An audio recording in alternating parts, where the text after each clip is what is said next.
guys, I'm Linda. I'm Vicki. I'm Margie. I'm Keith. And we are Partners in Crime.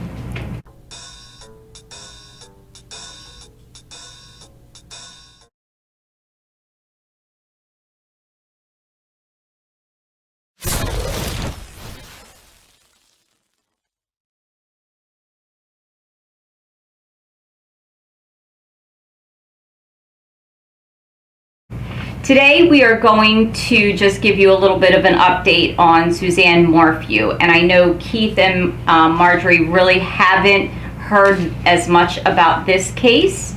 So I'm going to just go over a little bit of a timeline and they'll ask questions about it. We did find out that the house on Puma Path was sold this week. So it was sold on March 4th, I believe, or maybe the day before. The asking price was $1,759,000, but it was only sold for $1.62 million. And to start off, what happened was Suzanne, if you guys don't know, disappeared on Mother's Day 2020. She hasn't been seen since. And there have been different suggestions put out there as to what might have happened to Suzanne. The initial suggestion from her husband was that maybe she was abducted, and then he said that maybe she was attacked by an animal and she was riding her bike. So on Friday, May 8th, Barry, the husband, Barry Morphew, was using his bobcat. He was grading a Salida Riverside job site, and there was a part of a concrete slab for a new house that was poured, and it was poured sometime in the past, and the slab for the part he was grading was going to be poured on Monday the 11th. Saturday, May 9th, Barry meets his employee Morgan around 9 a.m. at the Salida Riverside job site. And Saturday, 5/9, Barry gets a call around 11 a.m. from Suzanne. He told his employee she wanted him to come home to spend time with her, hiking, biking, that kind of thing. On Saturday, 5/9, Morgan at some point hears that Barry was around Salida shopping Saturday afternoon. So she was at the job site, but there are reports that they were out and they went to dinner on Saturday night. Also on Saturday night, that Suzanne was talking with her friend through text about a family wedding that was going to take place, and this was Suzanne's best friend. And then all of a sudden their conversation cut off, and she didn't hear from Suzanne after that point. Their conversation back and forth started about noon, and then it abruptly ended at 7 p.m. So I don't think they were on the phone the whole time, but just throughout the day checking in with each other. After that point, no one has seen or heard from Suzanne. And on Mother's Day, May 10th, on Saturday, the night before, sometime between 11:30 p.m. and midnight, an older woman living near the job site is awoken by the sound of construction equipment, which was very strange to her. Why would somebody be using construction equipment at 11:30 in the evening? So they did talk to this woman, and there are reports with her on TV talking about that. Sunday, Mother's Day, Suzanne her daughters were trying to get in touch with her. They were on a camping trip, and they called their dad to say that they couldn't get in touch with their mom because they wanted to say Happy Mother's Day. Barry, her husband, then called the neighbor to go over and check to see if Suzanne was home. Suzanne was not home. She didn't answer the door. He then asked to see if her bike was there. And the neighbor said the bike, she didn't see the bike, but the 2 vehicles were there. So, what else do we have to say? After that point, the Morgan and this Jeffrey Puckett, who worked for Barry, arrived at the Holiday Inn Express in Broomfield, where the job was supposed to be done. Barry left that morning. They didn't see him. He said he did some work, but they say he really didn't do much. There wasn't much work done, and the equipment that they needed wasn't there to finish the job, as well as the supplies that were needed for the job. Then on Monday, 5/11, Barry had been near a grocery store, talking on the phone with law enforcement about what she was wearing. He did write down something and put it in the window in one of the shops, saying that she was wearing a blue bike helmet and a blue riding gear or something like that. Didn't explain what she looked like, what her hair color was, what her eye color was, her height or weight or anything. It just gave the impression that she was riding the bike, and these were the items that she was wearing. Barry did put out there that he thought she was abducted, or that she was riding her bike and some animal attacked her. Yeah. The bike was found down a ravine, but the bike did not look as damaged as it should have been if she tumbled down into the ravine. And the brush was not also, if a bike and a woman falling down, that brush would have been messed up. They would have seen blood. There was nothing showing that maybe she was attacked by an animal. No blood, no pieces of clothing or stitches of clothes anywhere. So those 2 scenarios were kind of rolled out pretty quickly, but Barry stuck to that. To date, no one has seen Suzanne. So there's been a lot of speculation about her husband maybe being involved, and I just thought it was really interesting that the house was then sold. They lived there with their 2 daughters, 2 teenage daughters. Right. So the other thing is there's been extensive searches for Suzanne, and her brother organized a huge volunteer search. The police were aware of it, and they were okay with it. They didn't participate, but Barry and the daughters did not participate. They did not. Neither did the police. Oh, okay. Oh, you were saying the police didn't participate. Okay. And they looked all around that countryside. It's mountainous. It's wooded. They had cadaver dogs searching as well, and unfortunately didn't come up with anything. No. He was hoping their father was very ill, and he wanted some closure for his father, because his father, Suzanne's father. Yeah. Suzanne's father, yes. They were in Indiana. That's where Suzanne and Barry and the girls had moved from pretty recently. They moved to Colorado. But unfortunately, he's passed away. He has. Their father has passed away. Well, her father has passed away. It's kind of sad. Yeah. That, they didn't have an answer. Right. So, yeah, we're still holding out hope that someone will find her. And I did we've done videos in the past, and I have done another video about the job site itself and what clues might be there. So I will link that in the cards in the video. So he's a construction worker, Barry? Yes, he owns a landscape. Landscaping, company. okay. Yeah. Oh, so what was the bit about pouring the slab or something? I guess there was, Barry the person underneath of it. Near this woman's house. Yes. They I do believe that they checked that, and they checked where, I think it was a garage that the slab was being poured, and I do believe they did have dogs out there, but nothing was found they did have dogs come to their home, and they did hit on things, didn't they, in their home? I don't know. I think it wasn't in the home. The police or the dog? The dogs. I think it was outside the home. Okay. But it didn't. They didn't come up with anything. I don't know what kind of. Again, there's not much that we hear from the police. No. So law enforcement really doesn't tell the public much.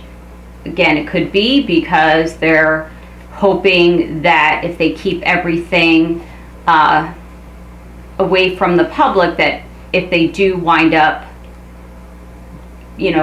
putting someone in jail or... Well, there's been so much speculation about Barry. And, and the reason is because he's been so silent about it. He didn't want to come out and talk about, with the media. Right. About, finding her. He did one short that wasn't even any. No, it was just a little snippet on Facebook that he put out there, a video. It was a video that he did, saying, I miss you, I want you to come home. If anybody took her, we want her home. Well, there'll be a reward, and, Yeah. But even his daughters, I'm sure their lawyer is telling them. Right. Don't talk about it. I'm sure, because the daughters aren't saying anything. He is really closed about it. But Suzanne's family hasn't seen their daughters either, or talked to their daughters since. No. I mean, the daughters are around, they just have not had contact with them since Suzanne has gone missing. So that's unfortunate as well. Yeah.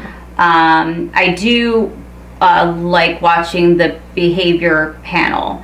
I don't know on YouTube, I don't know if they have had anything on this little snippet that Barry Morphew put out, but I do want to ask them if they could do something, because what they do is they take videos, and these four gentlemen have been in law enforcement and interrogation and that sort of thing for years, and they look at the body language and to see what looks like deception.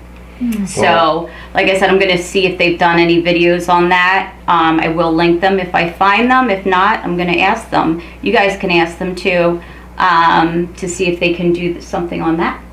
So. Well, I know one thing. I was mountain biking in Colorado. I forget how many years ago it was, but I was riding down this trail, and I saw this sign. I don't know if it was mountain lions or cougars or whatever. Yeah. Danger. And it was pretty, I was like, it definitely made me think, and thought, well, I don't know how many people get attacked by lions out there. I don't know, but whatever. That was his. But I was like, that's a real thing. It is. Yeah. But there was nothing showing that would have happened. You would have seen clothing. I don't know how that works. I mean, I don't know if they drag it in the woods. I don't know. I mean, you would think, but I don't know. I don't know. His first comment was that he believed she was kidnapped or abducted. Because she was riding along a state road. And then he comes up with the mountain lion.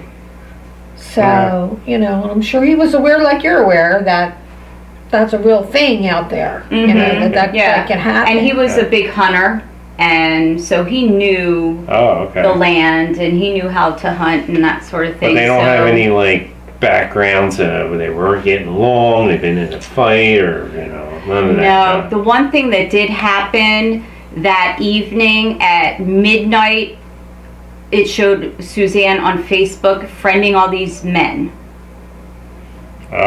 Which was strange. Why all of a sudden would she start doing that at midnight? So that was strange. We have heard that Barry had a very explosive temper. Okay. And from his employees and other people that worked with him. So I don't know what the situation was with their marriage, but usually, and I've said this before, we've said it before, follow the money. Yeah. There must be some life insurance. something You know. Well, you got a $1.6 million house, you're probably doing pretty good. Oh yeah. Yeah. he's doing Well, good. or you live above your means. Yeah, that's just too. a weird True. thing too. In the midst of that, the house gets sold. Like, are people not aware of what's going on? Was it the Indiana house or the Colorado house? Colorado house. It was? Mm-hmm. Because I believe the Indiana house was up for sale as well. Okay. Yep. Nope. This is the Colorado house that was Okay. sold. Well, So if anything happened in there, the house has been sold. So It'd be so creepy Yeah. to live in a house like that. I know that you don't know if something happened to someone Well, in there. I brought her up before. Reverend Psychic Donna Serafina. Mm-hmm. she'll go in there and do a seance. I don't know if she was in there, but she definitely had psychic revelations about what has happened to Suzanne. Suzanne, I know she Oh. said something about Tylee Oh yeah, that was really. from the brutal. Vallow case, and she was pretty close. She was pretty explicit. I mean, Yeah. I was really very upset by the things that she was saying about But they Tylee. happened. Well, as far as the she claims that Lori was involved in their deaths. So It Okay. wasn't just Alex. Alex was present. mm-hmm. This is her vision, Right. Okay. and that The brother. yeah, that she had a hand in killing both kids, Okay. and she really describes it. In Well, detail. didn't in she say detail. that, It was um, horrible. Well, it's going Did out she on a limb anyway. Yeah. Did Yeah. she say that Tylee though was dismembered and burned? Didn't she say that? No. I think she did say that. Okay. But I don't know if it happened at this particular video that I was listening Okay. to.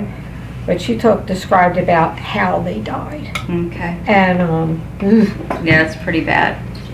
I So would want what- those visions. I mean, if Yeah. I had that gift, I certainly wouldn't want to see that. No doubt people- What does she Wow. think happened to Suzanne? That Barry did it.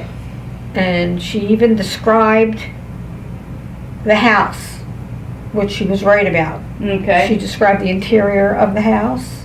Okay. And they started arguing in the kitchen, and she described the kitchen. She didn't say what they were arguing about. Hmm. And then he actually committed the crime in the bedroom, Okay. which she also apparently got it right, the description of the bedroom. Mm. And something about a suitcase, him putting her in a suitcase, I Mhm. remember. So But not where her body might be.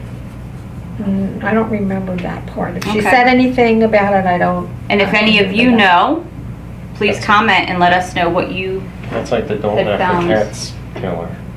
Put the guy in yeah a the suitcase. suitcase. Yeah, yeah. That guy, he had dismembered. Right. Yeah. Yeah, And we did a video about the woman in the suitcase as well. that was another one. Yeah, that was a 2020 episode where she Mhm. was not dead, thank God, but they did take her out and brutalize her. She was a Russian lady. I can't remember her name, but yeah, someone abducted her in her room, put her in the suitcase, raped her and beat her and left her on the side of the road. She didn't die. She lived. Yeah. Wow. But Suitcase the- was closed? The case is closed, but they found out that she was in the suitcase because when the guy came out of the elevator, and he was a big guy, he had to actually turn around and pull it over that little lip, when Oh, you're yeah. coming out of an elevator. Yeah. Mhm. And that the investigators were watching the video and they're like, she must have been in that suitcase. Because I never saw her leave the hotel. Yeah, Wow. yeah. So, happens all the time apparently. Oh, jeez. Yeah. Oh, I don't want to be locked in something. Mm-mm. No. So they're Awful. the updates that we have on Suzanne Very Morphew. Nightmare. I know it was a little scattered, but I just wanted to let people know that house was sold and just to give you a little bit of an idea. Background. Mhm. Yeah, the background if you aren't that familiar with it. So, yeah, and that's about it. So anything else about Suzanne? No, nothing that I know at this Okay. I point. don't know. Any questions? Yeah. Any questions about it that you want? No. Well, you have to watch our videos and you'll learn all Yeah, about there it. you go. I watch your videos? Yeah. Oh. All I'll get on it. Until Get on next time. Bye. I wanted to give you an update on the sale of Barry and Suzanne Morphew's properties. The Puma Path property was just sold last week, and there was a vacant lot and their former Indiana home, which was also sold recently. Barry stated that the Indiana properties were under contract before Suzanne went missing. Lauren Scharf did a segment, and I'll put the link in the description box below, about how Barry was able to sell the properties while Suzanne was still missing and without her consent. Barry applied for temporary guardianship on June 1st, 2020, less than a month from when Suzanne went missing. When guardianship is requested in Indiana, letters of guardianship are issued, which give the guardian, Barry, authority to do business for their ward, Suzanne. The temporary guardianship was issued immediately. Barry did apply for permanent guardianship on September 21st, 2020. That guardianship took some time to be issued, but on January 20th, 2021, the permanent guardianship was issued, which was one day before Barry petitioned the court for another approval for real estate transactions, presumably to sell the Puma Path home in Colorado. Colorado courts require a foreign conservator, like Barry, to register his letters of guardianship from another state to recognize his authority. Without those letters, Barry couldn't sell their home in Colorado. These letters were filed on September 1st, 2020, and approved on January 20th, 2021. 2 days later, Chaffee County issued this: a certificate of registration and recognition of protective orders from other states, guardianship of a state of adult. This gives Barry permission to exercise all the powers by the Indiana court in Colorado. Barry has a legal duty to preserve Suzanne's assets. Suzanne is entitled to half of the sale of the Puma Path home, as well as the other homes. There is a strict and thorough accountability of the guardian, handling and preserving their ward's assets and checking account. Any unordinary payments or outstanding amounts are required to be pre-approved by the court and must be submitted by the guardian to the court in mandatory reports.